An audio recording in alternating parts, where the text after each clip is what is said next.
Because it's Why like, not? I think what you are trying to, so we're talking about coincidence. Yeah. I think the system of coincidence is working on a very, very small scale. So it doesn't work for huge amounts of substance like for Boeing 7. The reason why I'm saying is atom is not what you think atom is. You break down into quantum world. In quantums, all these quantum particles interacting with each other, they're not simple. They're very complex in their interactions. They are That complex. interaction is already an interaction to which there are rules and laws in place already. And I think those rules or laws you're talking about the small scale is more or less like the response of them to themselves. More or less, Don't worry about the hecklers, they will come and go. Sorry. more or less formed by the coincidence. So it's like by coincidence there were those quarks. When you say and then coincidence, okay, what is coincidence? it's just like Personally, I don't think there is such thing as coincidence. It doesn't exist. What is coincidence? If I flip a coin, brother, listen. If I flip a coin, yeah, £1 coin, whether it is head or tail, do you think it's coincidence? part I didn't understand you because You know somebody money, Yes. right? Do you have a Just- £1 I coin? didn't understand because somebody was Okay. talking. I know. Hecklers will come and they will whisper, don't worry. So you have a head Yes, and a tail, right? yes, That's what we call a coin. yes, Now, if I flip this coin yes, and I falls on my hand, yes. is it a coincidence? Is it head or tail? It is. No, it's not. Let me tell you why it's not. If I know all the factors that are associated with this action, the density of this material, the weight, the humidity in the air, the temperature, the air pressure, the height, as it falls, the force that I'm flicking this coin, and when it falls, the impact it's going to have on my hand, the pressure it's going to enforce on my hand and bounce back. If I factor all of this in my equation, we can pretty much most probably say it's going to be head or tail, because we know this is going to happen. The fact that I don't know all of these equation factors in my equation, I say by chance it's going to be head or tail. But if I could eliminate and find all of these factors, you can say, yeah, it's going to be head and tail, and you can actually do that in the labs. Yeah, but So in that way, thank you, there is no coincidence. It's an awareness of the factors in play. yes, that's true. But there will always be like the understanding of our coincidence is that you don't know or you can't prove it. So But when you say we don't know and prove, remember, it's our ignorance of the matter, of the reality. If we knew it, you can say it's going to head or tail with most probability. It's highly probable it's going to be head or tail, right? This energy, when it did something, when you say coincidence, there is no such thing as a coincidence. When something happens, it happens through a what? I would say it happens because of the will, because of the decision from that energy. It makes sense that the energy then decides.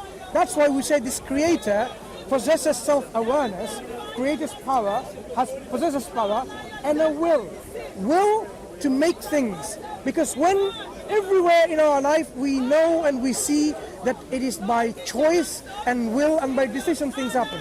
Nothing happens by coincidence. Nothing. Either it happens through our ignorance of the laws that are in place. For example, if someone throws something, you don't know whether it's going to hit that tree or not, whether it's going to damage that leaf or not.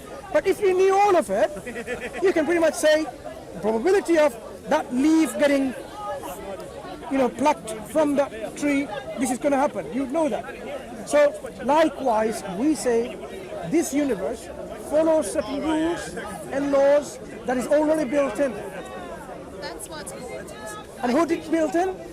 That's the first cause. I think we're talking about the same thing. Yeah. Because I know that there are natural laws like gravity and stuff, but about the beginning, so your point of view is that there's a creator with a will, and I say, I don't think that is like this. I think I haven't got enough proof for it to say anything about it. What proof have you got? I don't have any. Okay, you haven't got any proof. So Okay, fine. that's the reason why I also told you, this gentleman, that I don't want to make a point about it. That I don't want to say, okay, there's the creator, or like being or the creator, you call it. So I think I don't have enough proof to say what is in the beginning, and I don't have enough proof to say yes, there is a reason A, and it started with all that. Oh, I don't have enough, and I don't have enough proof to say no, there has to be a reason A. There always had be like a infinitive chain reaction. Sure. It's just like I don't think we have enough facts to talk about it. Okay, you see that camera there, phone? Yes. And I think I would like to stop this discussion, but I don't want anybody to film me. I'm just like too long in this space. That's why we can wrap this up. I'm saying, you can see this is Canon and Nikon, right? They've designed it. That particular one in particular, I can't see who designed it. Would I be reasonable to say this has no designer because I don't know who the designer is? Would it be reasonable for me to say this camera is not designed because I don't know who designed it? You can say that you know that there should be a designer because it's already an amount of substance there. But I'm talking about this about the circumstance before the very beginning of substance, and that's why what we are arguing about. Now, you say there's a crate, and I say I don't know what there is, and I don't have any facts based on that. But the difference is, I'm saying, when we look at the reality around us, yes, whether it's this camera or the whole universe in its operation, yes, I see the action of a designer in place. When I see the camera, I don't need to know whether it's manufactured by Apple or Samsung, whoever. I know this so organized. It's not just organizational complexity. We're talking about a level of complexity that's so much that it, totally blasts our mind in terms of how much it is there. And yet we are told by a group of people, dogmatics, atheistic community scientists, saying this all came from evolution and chance and so on and so forth, for a particular reason, because they have a particular, a doctrine behind it. Why? Because if they were to tell everyone, actually, yes, we know like this must have a designer, the universe must have a designer, the consequences, who is this designer? Why did this designer design us? They don't want you to go into this consonance. So that's the difference between a theistic perspective and an atheistic perspective. You as a person of intelligence, you can see the universe around you. No one will say, don't use your critical thinking. Using your critical thinking, you will see that everything within this cosmos, whether it's a tree or another animal, a cat or a dog or a snail, you can see the complexity and the harmony and the precision and the laws that are bound within that system. And yet somehow someone is telling us that is a chance product. A product or a chance over maybe 13.6 billion years. For me, I don't buy it. For you, it's up to you. But at the end of the day, I'm going to die and you're going to die. And we will see the reality. When we face the reality and we have then questioned about our reality, why did you not believe seeing all the signs, all the evidence all around you? And you'd say, what would you say? I know what I can say, because I know I've seen it and I've accepted it. I didn't reject the signs around me.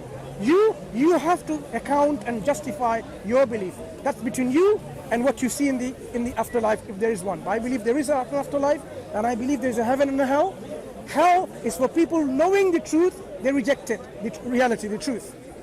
Heaven is a place where God, our Creator, has created for us, for our happiness and joy and tranquility. This is not heaven. That's why we have some suffering here and there. This is a place of our testing, whether we actually deserve to go to eternal happiness, or we are so arrogant and stubborn, or so uncaring, unmindful, not even bothered, and then we decide against ourselves to go to a place of torture and misery and unhappiness and suffering and pain. That will be our own making. Our Creator, when you compare your concept of the energy and our Creator has attributes which no one gave. Just like your energy would have attributes and quality no one gave. We would say our Creator is self-aware, alive, conscious, meaning someone who's aware and has a will, but also just, also kind and merciful to the creation that our Creator created, and created us for a purpose. Our Creator didn't create this all in vain and everything and just let it be. No, there is a reason for our creation. Every part of your body has a function, has a purpose. Your eyes, your lungs, your liver, your kidney, there is a set function and a purpose which you or your parents didn't put in place. None of us designed, or you know what, the purpose of the inner cells, the cochlea in our ears, is to make us hear and have a fine balance as I'm standing. We didn't design it. The whole body, we are told we have no purpose. Our purpose is to be happy and to make money and to have a man or a woman in our life and that's it, and live and die like that. No. We have a purpose in our life because all part of our body, your shoes have a purpose, and yet we don't have a purpose. Our purpose is to recognize our Creator and be grateful to our Creator. If someone gave you, you know, a kidney or a lung or a heart transplant when he needed it, you would be grateful and thankful to that person because that person gave you out of their own kindness and generosity perhaps. And being grateful and being thankful, showing that gratitude is your natural response. When you have a heart transplant from someone or a kidney from some donor, you will be thankful to them, say thank you. Our Creator given us all of it, 2 kidneys, lungs and a heart and a digestive system and so on. Our natural response, we say, should be one of gratitude. Thank you. And that is what we say is the purpose of our life is, to be grateful to our Creator and to live our life according to what our Creator wants us to live. So that this is linked with the hereafter. So yeah? We're talking now about religion. Yes. I don't want to talk. That's fine, because you have to go. I just want to summarize this before you go. Yes, I don't want to talk about religion because No problem. I think I don't have enough facts. So you can believe in the Creator if you want to. I don't want to disturb you, but I want to be like, I'm still looking for facts. Thank you. That's fine. Well, it's no matter of laughing. It's people's own choice. So let them choose what they have to choose.